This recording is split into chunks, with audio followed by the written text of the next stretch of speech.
Halo, balik lagi ke channel saya Tiawan. Di video kali ini saya akan menjelaskan tentang deployment diagram dan satu lagi yaitu mengenai objek diagram. Nah, di video kali ini kita akan mencoba membuat deployment diagram ya. Kemudian juga akan bikin yang namanya objek diagram. Sebelum kita lanjut ke pembuatan deployment diagram maupun objek diagram, nah ini kita harus tahu dulu nih tentang apa sih itu deployment diagram ya. Nah, ini di sini saya punya beberapa referensi ya, ada online visual paradigm ya, nanti kalian bisa akses. Di sini ada penjelasan lengkap mengenai apa itu deployment diagram.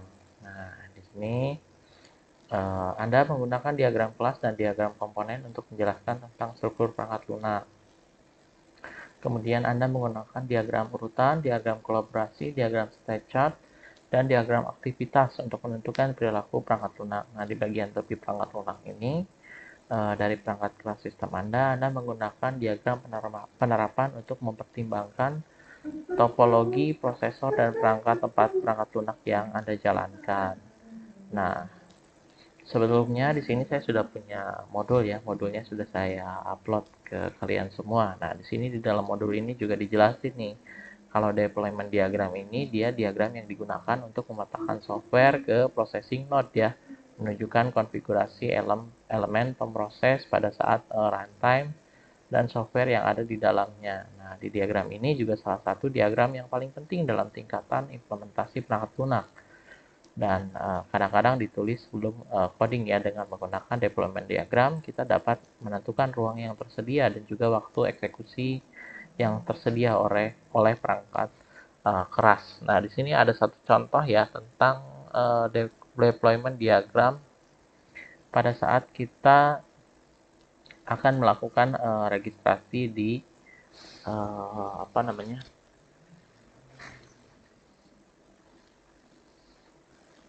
registrasi untuk asrama nih. Nah, di sini kita buka dulu aplikasi kita ya. Aplikasinya mau pakai aplikasi yang visual paradigm silahkan, mau yang pakai Vario ML juga mangga, mau pakai aplikasi Visio atau apapun silahkan ya. Nah, di sini ada yang namanya node ya, bentuknya seperti ini ya. Kita buatkan sebuah node dulu dengan nama registration.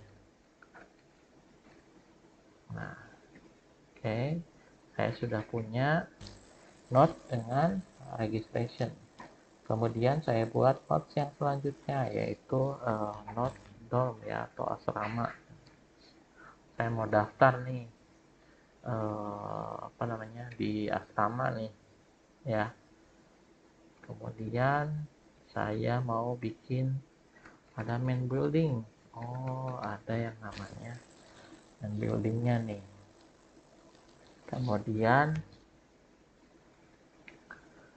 di situ juga ada perpustakaan. Oh, saya ada perpustakaan di sini. Saya bikin ya. Kemudian satu lagi ada yang namanya, oh, butuh database server. Nah, ini saya tulis juga di sini ada database server ya.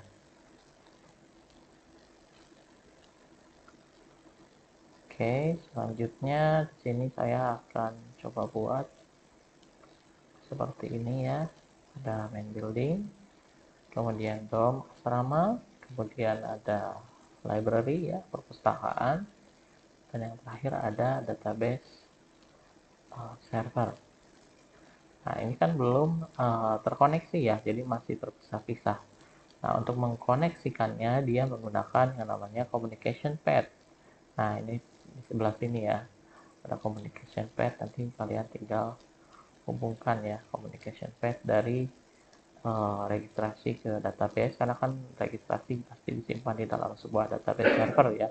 Kemudian juga nanti dari database server itu datanya bisa apa namanya, bisa diakses ya. Nah, ini contohnya di sini database yang perpustakaan, dia juga masuk ke database server, dorm asrama, dan main building. Nah, fungsi dari deployment diagram apa sih? Nah, di sini dijelasin fungsinya. Yang pertama adalah menunjukkan di mana setiap komponen perangkat keras, perangkat lunak itu diinstal atau ditempatkan ya dalam bentuk yang namanya node. Nah, ini dia. Kemudian menunjukkan hubungan komunikasi antara komponen perangkat keras. Nah, jadi yang ada garis-garis ini yang tadi yang dinamakan dengan communication path ya, itu merupakan dia adanya hubungan komunikasi antara komponen perangkat keras. Kemudian menunjukkan struktur dari sistem runtime ya. Nah, selanjutnya ini node deployment diagram ini dia digunakan untuk mengimplementasikan hardware pada sistem. Biasanya node merepresentasikan ya. Ada server, ada desktop PC, ada disk drive dan sebagainya. Nah, ini sebuah node dia digambarkan dengan kubus dan diberikan keterangan di dalam kubus tersebut ya. Ini seperti contoh di bawah ini. Nah, ini contohnya node-nya ada sebuah device, kemudian di dalam device tersebut ada yang namanya Sunblade server misalnya. Nah, kemudian ini yang komunikasi nih. Komunikasi di sini merupakan bagian yang menunjukkan komunikasi yang terjadi antar node ya. Jadi antara device yang ini, yang desktop PC dengan device server, dia dihubungkan oleh TCP atau IP ya. Nah, seperti ini gambarannya. Nah, ini contohnya nih. Contohnya di sini ada thin client ya. Kemudian ada firewall, di sini ada web server, kemudian nyambung ke application server, ke rich client, jadi kliennya banyak, kliennya sedikit. Kemudian ini disambungkan ke database. Nah, di sini juga saya ambil referensi dari doc StarUML.io ya. Jadi ini resmi punyanya StarUML Documentation. Nah, di sini lengkap nih penjelasannya nih. Ini ada contohnya nih. Wah, ada ini ya contohnya nih. Ada protokol ini untuk menghubungkannya nih lewat TCP IP antara device yang satu dengan device yang lain. Nah, device yang lain, yang satu ini misalnya Sunfire X4150 server. Nah, di dalamnya ada JSP server ya, Tomcat 7 misalnya. Nanti tinggal dilihat kalau Tomcat yang sekarang versinya yang keberapa. Kemudian dilanjutkan ini di dalamnya lagi ada yang namanya Node Execution Environment ya, pakai Catalina Servlet Container. Nah, ini disambungkan dengan ini yang device satu ini pakai Sun Spark server ya, nama servernya pakai ini. Kemudian di dalam server tersebut ada yang namanya database system. Databasenya misalnya pakai Oracle 10G ya, atau 11G kalau misalnya yang mau update. Nah, di sini selanjutnya ada keterangannya juga nih. Nah, ini buat nge-create deployment ya, cara-caranya di sini ada nih.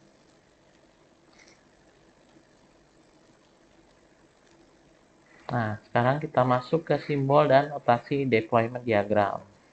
Nah, untuk notasi deployment di sini ada beberapa notasi ya. Ada bentuknya seperti ini, itu dinamakan komponen ya. Kemudian ada yang bentuk artifak ya. Kemudian ada yang bentuk interface yang lingkaran, kemudian yang node. Yang tadi yang sudah kita coba yang node ya. Ini yang komponen, artifak dan interface belum kita coba. Nah, di sini dalam penerapannya terdiri atas notasi ini, kemudian dijelasin di sini apa sih itu artifak. Nah, artifak ini dia mewakili spesifikasi entitas dunia nyata secara konkret yang terkait dengan pengembangan perangkat lunak. Nah, di sini Anda dapat menggunakan artifak untuk mendeskripsikan kerangka kerja yang digunakan selama proses pengembangan perangkat lunak atau file yang dapat dieksekusi. Artefak disebarkan di dalam node ya. Di sini artefak paling umum contohnya ada file sumber, ada file yang dieksekusi, ada tabel database, ada script ya, ada file DLL, ada panduan pengguna atau dokumentasi, ada file keluaran atau output ya. Nah, ini artefak di sini memberikan informasi manifestasi fisik untuk setiap elemen OML. Nah, ini kita coba di sini ya, untuk artefaknya kayak gimana sih?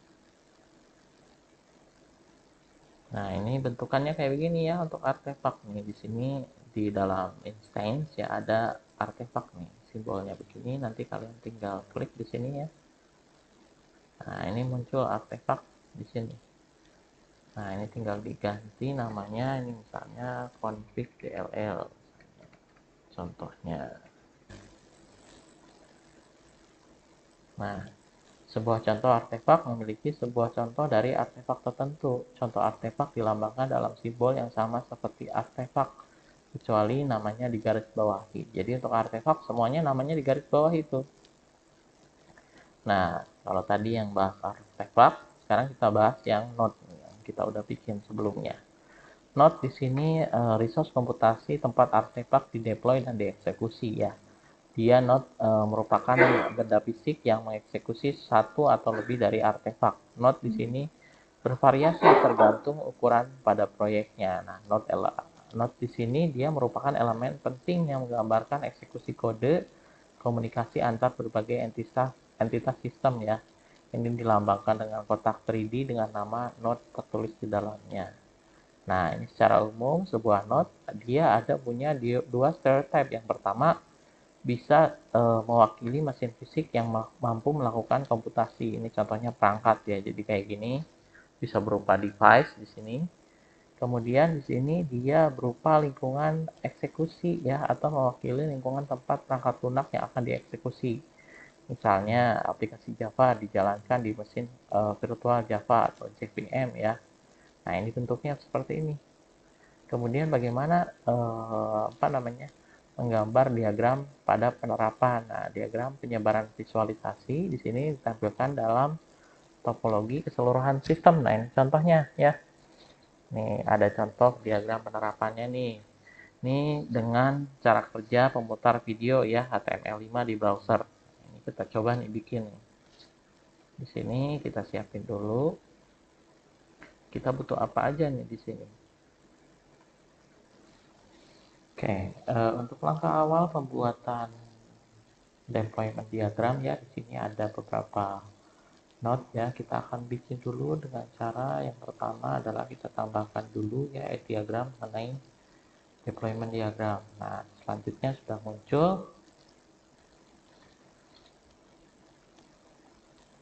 Kita geser dulu supaya lebih luas. Oke, yang selanjutnya kita akan butuh yang namanya node ya. Nah, ini di sini berupa web server ya. Ada web server. Nah, kalau sudah kita buat di sini ya node untuk web servernya, yang selanjutnya adalah kita akan membuat artefaknya nih. Di sini kita punya artefak ya di komponen. Kita tambahkan di sini artefaknya dalam bentuk contohnya ini adalah indeks PHP ya. Nanti di sini untuk programnya masuknya ada di sini semua nih. Kemudian yang selanjutnya adalah kita butuh yang namanya database server nih. Database server kita bikin dengan node ya. Di sini contohnya saya bikin database server. Nah, di dalam database server saya butuh artefak nih. Artefaknya contohnya saya ambil artefak dulu ya. Kemudian saya contoh pakai di sini SQL database ya. Oke. Nah, selanjutnya ini sudah selesai dua. Yang selanjutnya kita bikin yang ini nih, yang device user PC. Nah, ini pakai node juga ya, sama. Ini kita perbesar dulu node-nya. Kemudian untuk node-nya ini yaitu user PC ya. Nah, di dalam user PC di sini ada yang namanya node lagi, node dalam node. Ini ada yang namanya web browser. Web browser ini saya perbesar dulu nih. Nah, untuk web browsernya misalnya di sini kita pakai artefak dari HTML 5 player ya. Kurang besar. Oke, cukup. Nah, ini tinggal kita buat yang namanya communication path dari database server ke web server. Kemudian selanjutnya dari web server ke sini, ke PC kita. Gitu. Seperti ini untuk membuat yang namanya deployment diagram.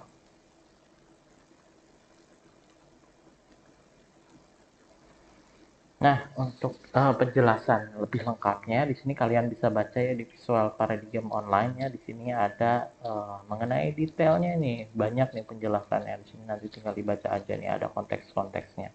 Ini ada ketergantungan, koneksi, ada artefak. Di sini bentukannya kayak gimana nih? Ini ada nih asosiasinya, dependensinya, dan seterusnya.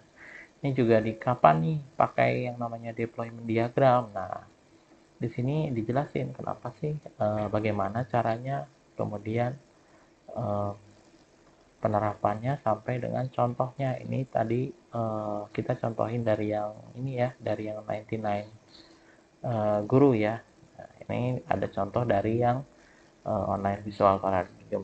Jadi mau contohnya apapun ya, kurang lebih bentukannya sama, pasti ada node, ada artefak ya. Kemudian kalau yang di sini di visual paradigm dia pakai tambahan komponen ya, yang ini bentukan ini. Kemudian ada yang namanya communication path ya. Jadi seperti itu. Ini contoh deployment diagram untuk menunjukkan sistem informasi manajemen untuk untuk UKM yang menggunakan TCP/IP sebagai protokol komunikasi jaringan. Nah, ini banyak sekali ya contoh-contoh. Ini ada contoh deployment diagram sistem terdistribusi perusahaan. Nah, ini kalau bikin sistem terdistribusi di perusahaan, deployment diagramnya bentukannya kayak gimana. Nah, ini memodelkan sistem terdistribusi nih. Dan seterusnya. Ini masih banyak contoh-contoh, kalian tinggal explore ya. Selanjutnya kita akan lanjut ke materi yang kedua, yaitu mengenai objek ya, objek diagram. Nah, ini untuk objek diagram saya ambil referensinya ada 3 ya, dari Visual Paradigm, kemudian dari StarUML ya, dari dokumentasinya doc.staruml.io, dan juga ada 99 guru ya. Ini ada nih tiga-tiganya nih, bahasa Indonesia semua. Nah, di sini saya jelaskan dulu mengenai apa sih itu objek ya. Ini kalau misalnya kita bahas yang namanya objek diagram, pasti tidak akan lepas dari yang namanya kelas diagram nih. Jadi sebelum kalian misalnya belum paham mengenai kelas diagram, kalian harus lihat dulu video saya tentang kelas diagram, bagaimana kelas diagram, kemudian cara bikinnya, kemudian kenapa sih butuh kelas diagram, dan seterusnya ya. Nah, ini di sini dijelasin tentang bagaimana cara menggambarkan diagram objek nih. Ini sebelum menggambar diagram objek, seseorang harus menganalisis semua objek di dalam sistem. Kemudian relasi objek harus diketahui sebelum membuat diagram. Kemudian asosiasi antara berbagai objek harus dibersihkan sebelumnya. Kemudian sebuah objek harus memiliki nama yang bermakna yang menjelaskan fungsinya. Kemudian ada suatu objek harus dieksplorasi untuk menganalisis berbagai fungsionalitasnya. Nah, ini juga ada tujuan diagram objek ya. Ini tinggal dibaca tujuannya. Nah, untuk contohnya di sini ada ini ya, objek yang namanya car ya. Di sini ada Ferrari dan car. Nah, ini kenapa sih Pak nulisnya ini yang Ferrari titik 2 kemudian car ada garis bawahnya. Nah, di sini dijelasin di visual paradigm nih. Yang ini yang sebelum nama yang sebelah kiri ya, itu merupakan instance name-nya. Sedangkan yang di sebelah kanan setelah titik 2 itu merupakan nama dari kelas name-nya. Nah, di sini juga dijelasin ya, diagram objek dia menunjukkan antara kelas yang dipakai dengan kelas yang ditentukan, dan hubungan objek ini ada di dalam sistem. Nah, ini pasti sangat kompleks nih kalau kita bahas yang namanya objek diagram. Cuma di sini kita akan bikin yang namanya objek diagram sederhana saja ya, nggak usah yang susah-susah dulu. Di sini contohnya ada kelas objek sistem pemesanan nih. Ini sistem kelas diagram sebelumnya. Di sini ada nih gambaran kelasnya ya, ada kelas customer, kemudian ada di sini ada super kelas class order ya. Kemudian juga di kelas customer di sini ada atribut dan juga metode. Kalian bisa lihat atributnya ada name, location ya, tipe datanya string, kemudian di sini metodenya ada send order dan juga ada receive order. Nah, di sini ada multiplicity ya, satu ke banyak. Kemudian untuk yang super class yang order di sini juga ada atribut dan juga metode ya. Di sini ada date, ada tipe datanya date, kemudian ada number ya, ada tipe datanya string, kemudian metodenya di sini confirm ya, dan juga close. Superclass ini sudah pasti punya yang namanya anak nih, atau yang disebut dengan subclass ya. Jadi ini bahasanya subclass dan superclass ya, atau induk sama parents dan child ya, anak dan induk ya. Nah, ini menggunakan asosiasi yang namanya generalisasi di sini. Nah, ini ada dua kelas di bawahnya, yang subkelasnya ada normal order dan juga special order. Nah, untuk normal order di sini atributnya terdiri dari date dan juga number, kemudian untuk metodenya ada confirm ya, kemudian ada close, ada dispatch ya, kemudian ada receive ya. Untuk special order di sini atributnya sama, ada date dan juga number, kemudian di sini ada metode confirm, close, dan juga dispatch ya. Nah, di sini kita akan coba buatkan dari sebuah yang namanya kelas diagram ini ya, sistem pemesanan yang sederhana. Ini bikin yang namanya objek diagram. Nah, di sini kita ada yang namanya customer ya, kemudian ada order sebagai subclass, kemudian di sini ada kita pakai satu subclass yaitu yang special order nih. Contohnya kita buka ya di aplikasi, kemudian kita add diagram ya di sini, kemudian kita buat yang namanya objek diagram. Mana dia? Oh, ini dia objek diagram. Nah, setelah muncul seperti ini, selanjutnya kita ngapain? Ya, selanjutnya kita bikin yang namanya objek yang ini. Saya punya objek di sini yaitu customer ya. Customer. Nah, sama kan bentuknya ya. Kemudian di sini saya punya objek yang namanya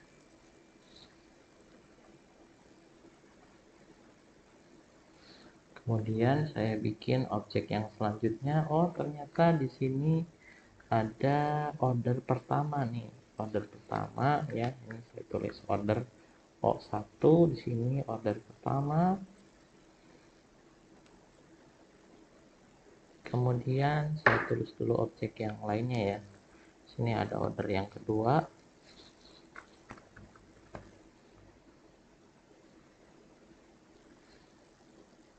Kemudian saya buat yang namanya order ketiga. Ketiga order. Nah, di sini saya butuh yang namanya slotnya. Saya butuh slotnya apa nih? Oh, ternyata ini dia number 12. Kemudian untuk order kedua dia butuh number 21 ternyata. Oh, untuk slot ketiga dia ngambil dari number 88.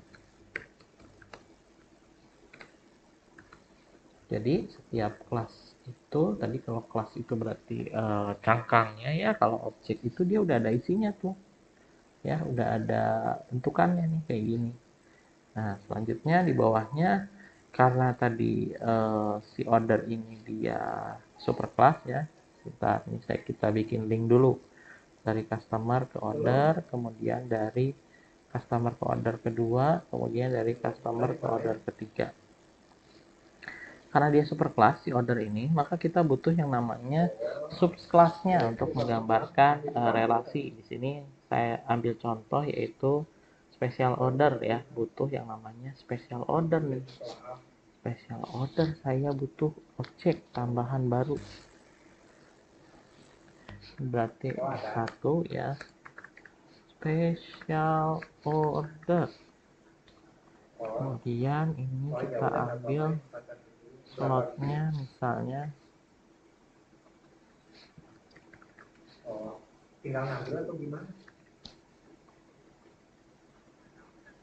kemudian kita butuh yang namanya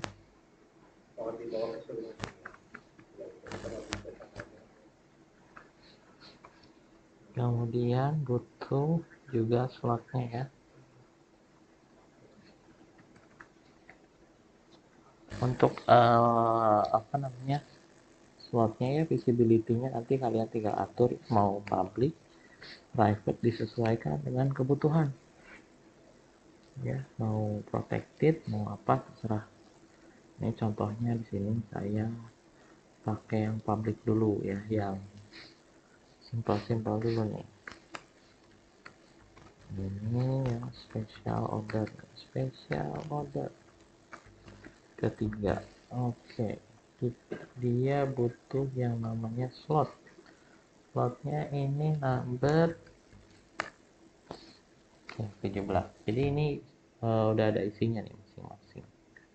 Nah, kita tinggal hubungkan ya antara si yang order dengan special order dengan menggunakan link ya. Nah, ini dia linknya. Oke, kita hubungkan seperti ini. Ini untuk contoh yaitu diagram kelas objek sistem pemesanan. Nah, untuk penjelasannya di sini ada nih di bawahnya nih, nama objek di sini ya. Setiap objek sebenarnya dilambangkan seperti persegi panjang dan menawarkan nama objek dan kelasnya di garis bawah serta dibagi dengan titik 2. Ini penjelasannya ada di bawah ya. Ini untuk simbol-simbolnya juga kalian tinggal baca aja ya. Simbol-simbolnya seperti apa. Kemudian juga di sini banyak sekali ya untuk contoh-contoh diagram objek. Di sini ada misalnya diagram objek pos ya, tentang sistem penjualan nih. Kemudian ada apa lagi nih? Oh, untuk objek diagram ini penulis misalnya. Penulis naskah nih, buku nih kayak gimana nih gitu. Dan selanjutnya ya, kalian tinggal explore lagi gitu ya. Oke, mungkin segitu saja video kali ini. Mohon maaf apabila ada kekurangan. Terima kasih banyak. Kita jumpa lagi di video selanjutnya. Saya tutup. Wabillahi taufiq wal hidayah. Wassalamualaikum warahmatullahi wabarakatuh.